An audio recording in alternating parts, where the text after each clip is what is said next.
जय श्री श्याम एवरीवन। आज की वीडियो में हम बात करने वाले हैं आपके फेवरेट टॉपिक यानी कि how to score 90 plus in CA foundation accounts. जी हाँ, हर एक बच्चे का सपना होता है, क्लास 11 से ही चालू हो जाता है किस तरीके से 90 प्लस अपने अकाउंट्स के पेपर में लाए जाएं। बट 11th चली जाती है, 12th चली जाती है, बहुत कम बच्चों का सपना वो 90 प्लस वाला पूरा हो पाता है। और फिर जब सीए स्टार्ट करते हैं तो लगता है यार नहीं, अब सीए फाउंडेशन अकाउंट में तो 90 प्लस लाना ही है। बट क्या ये सपना हर एक बच्चे का पूरा हो पाता है? तो आंसर इज नो। वो क्यों सपना पूरा नहीं हो पाता, उन किन खास चीजों का हमें ध्यान रखना होता है जिसकी वजह से हम अपना 90 प्लस का सपना पूरा कर सकते हैं, आज की वीडियो में आपको साथ वो सारे के सारे पॉइंट डिस्कस करने वाला हूं।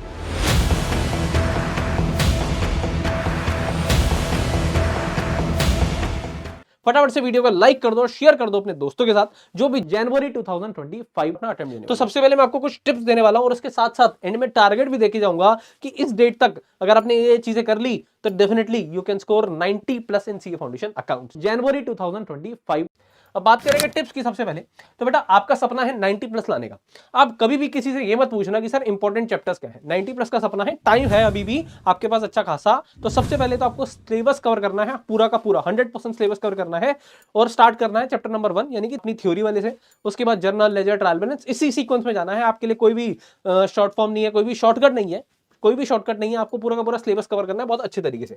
तो you need to cover the whole syllabus. 90 plus का सपना है तो इंपॉर्टेंट चैप्टर से काम नहीं चलने वाला आपका, ठीक है जी। उसके अलावा don't go for different books. आप क्या करते हैं, आप सोचते हो कि यार इस वाले इंस्टीट्यूट की वाली बुक पढ़ लूं, इस वाले इंस्टीट्यूट की वाली बुक पढ़ लूं, ये वाले क्वेश्चंस करा लूं, ये वाले क्वेश्चंस कर लूं। ऐसा कुछ भी नहीं करना है।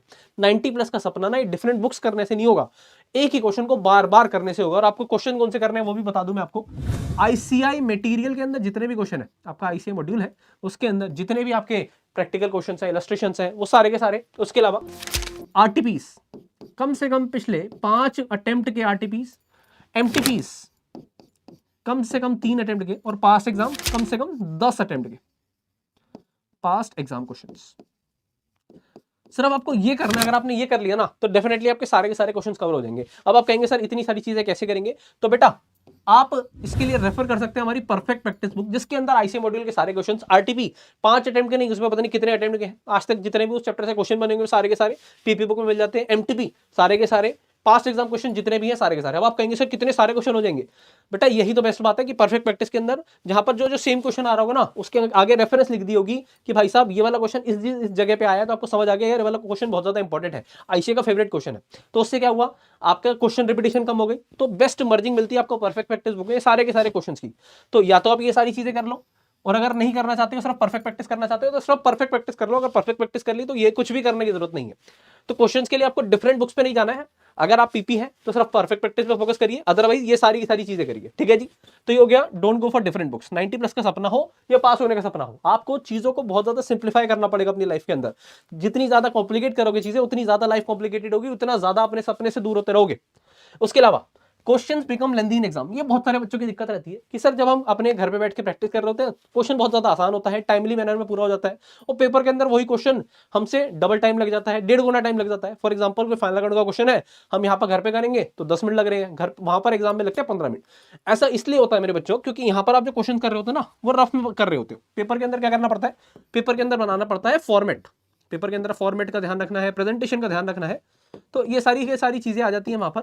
तो आपको क्या करना है, इसलिए जो भी आप क्वेश्चन प्रैक्टिस कर रहे हो, पीपी के आप जितने भी क्वेश्चन प्रैक्टिस कर रहे हो उसका एटलीस्ट 50% क्वेश्चन आप विद फॉर्मेट बनाए, वरना होने वाला क्या है, यहां पर उस क्वेश्चन में लग रहे 12 मिनट, एग्जाम में लगेंगे 18 मिनट। आपको लगेगा यार मेरे को टाइम ज्यादा लग रहा है, टाइम ज्यादा नहीं लग रहा। घर पे आप रफ में कर रहे थे, टी शेप अकाउंट बनाया और पूरा का पूरा कर दिया, वहां पर आप पर्टिकुलर्स लिख रहे हो, अमाउंट लिख रहे हो, डेबिट क्रेडिट लिख रहे हो, ऊपर नाम लिख रहे हो पूरा, तो इट विल टेक टाइम। तो आपको पता नहीं चलता कि यार मेरा टाइम एक्चुअल में ज्यादा लग रहा था घर पे भी, बस मैं फॉर्मेट नहीं बना रहा था, वहां पर वो वाला टाइम बच रहा था। एग्जाम में नहीं बनाऊंगा तो नंबर कट जाएंगे। तो एग्जाम में बना रहे हो, और जब बना रहे हो तो वहां पर टाइम लग रहा है। तो ध्यान रखिए जो लेंथी हो जाते हैं ना क्वेश्चन लेंथी नहीं होते। क्वेश्चन लेंथी इसलिए हो जाते हैं, एक तो प्रैक्टिस कम होती है, आपको समझ नहीं आता क्या कहां से स्टार्ट करना है, कहां खत्म करना है। दूसरा आप फॉर्मेट के साथ प्रैक्टिस नहीं करते हो।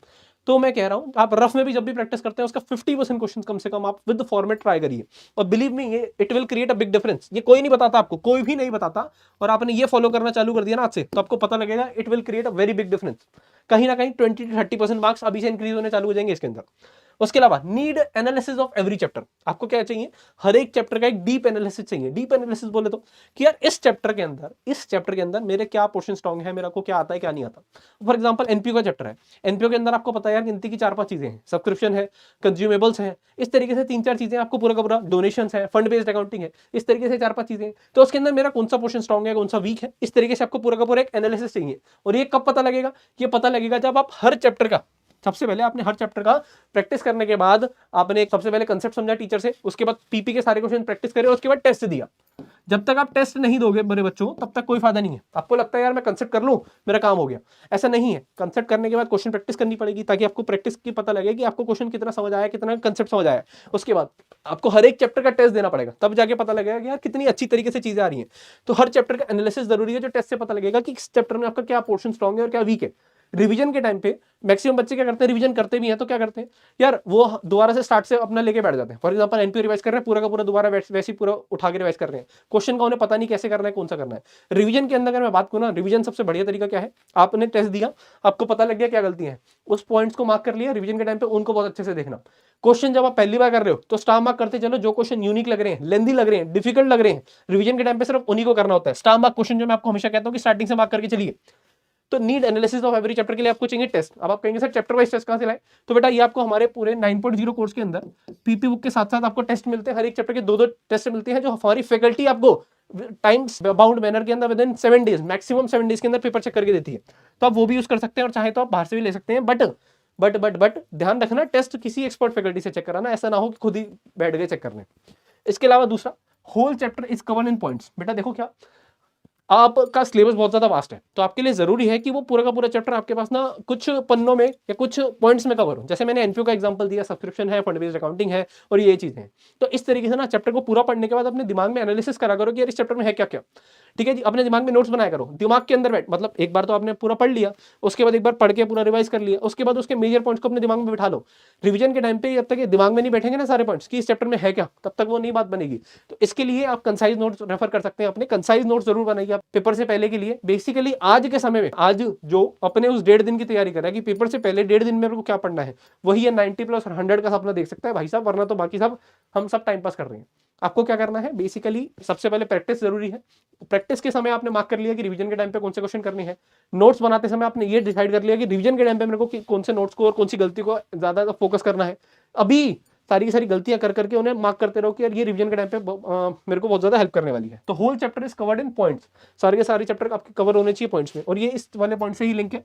एनालिसिस करोगे, टेस्ट दोगे तो पता लगेगा कि यार क्या गलतियां क्या नहीं है, वहां पर पता लग गया यार ये वाला पॉइंट मेरा स्ट्रॉन्ग है, ये वाला वीक है। ठीक है जी। इसके अलावा एनालिसिस ऑफ टेस्ट, बच्चे क्या करते हैं कि टेस्ट तो दे दिया, तो टेस्ट देने की वजह से क्या होगा, टेस्ट देके देखो, टेस्ट देने के ना 2 से 3 फायदे होते हैं। पहला, टेस्ट के चक्कर में आप रिवीजन कर लेते हो। दूसरा, टेस्ट के चक्कर में जब टेस्ट दोगे तो आपको पता लगेगा कि इस चैप्टर मेरा क्या स्ट्रॉन्ग है क्या वीक है। तो उसका टेस्ट का एनालिसिस बहुत ज्यादा जरूरी है, उस टेस्ट का एनालिसिस बहुत ज्यादा जरूरी है। और हर हफ्ते, मैं तो कहता हूं हर हफ्ते अपना एनालिसिस करा करो कि पिछले हफ्ते मेरे क्या प्रोग्रेस थी, कितने चैप्टर आते थे, इस हफ्ते मेरे को कितने चैप्टर आते हैं, मेरे को कितने टेस्ट दे दिए हैं, टेस्ट में कितने नंबर इंक्रीज हैं। तो एनालिसिस बहुत ज्यादा जरूरी है, और फुल कोर्स टेस्ट देने हैं और उनका एनालिसिस करना है। तो अगर आप ये पॉइंट्स करते हो, बेसिकली अगर मैं समराइज करूं, आपको कुछ भी चैप्टर छोड़ना नहीं है। जब भी कोई आप चैप्टर कर रहे हो तो उसके अंदर सबसे पहले कंसेप्ट करा, कंसेप्ट करने के बाद क्वेश्चन प्रैक्टिस करें परफेक्ट प्रैक्टिस से, देन चैप्टर वाइज टेस्ट दिए, टाइम बाउंड मैनर में आपने रिवीजन करी। ठीक है जी, टाइम बाउंड मैनर में आपने रिवीजन करी। रिवीजन के लिए नोट्स अभी से प्रिपेयर कर रहे हैं, रिवीजन के लिए क्वेश्चन जो मेरे को डिफिकल्ट लग रहे हैं पीपी के, वो अभी मार्क करते चल रहा हूँ, रिवीजन के टाइम पे वही करूंगा। टेस्ट के अंदर जो गलतियां होनी उसको मार्क करते चल रहा हूँ, रिवीजन के टाइम पे वही मेरे को मदद करेंगी। तो ये सारी की सारी चीजें अगर आपने कर ली तो बिलीव मी कोई भी दिक्कत परेशानी नहीं होने वाली है। सिंगल बुक पे रेफर करना है, टेस्ट ज्यादा से ज्यादा देने की फोकस करना है, और यही सारे के सारे पॉइंट्स है। और 50% क्वेश्चन जो मैं अभी आज प्रैक्टिस कर रहा हूँ, उसका 50% क्वेश्चन मैं फॉर्मेट के साथ प्रैक्टिस करूंगा। अपकमिंग अटेम्प्ट के अंदर 90+ का सपना साकार करिए। तो चलिए मिलते हैं नेक्स्ट वीडियो में, तब तक के लिए good bye, all the best, जय श्री श्याम।